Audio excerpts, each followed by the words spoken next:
pushpa pushpa pushpa pushpa pushpa pushpa pushpa pushpa pushpa pushpa pushpa pushpa pushpa pushpa pushpa pushpa pushpa pushpa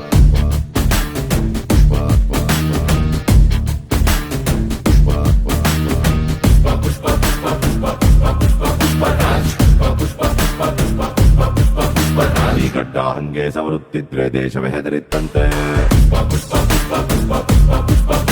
ನೀ ಭುಜವಾಗೆತ್ತಿ ನಡೆಯುತ್ತಿದ್ರೆ ಹುಲಿಯೇ ಬೆದರಿತ್ತಂತೆ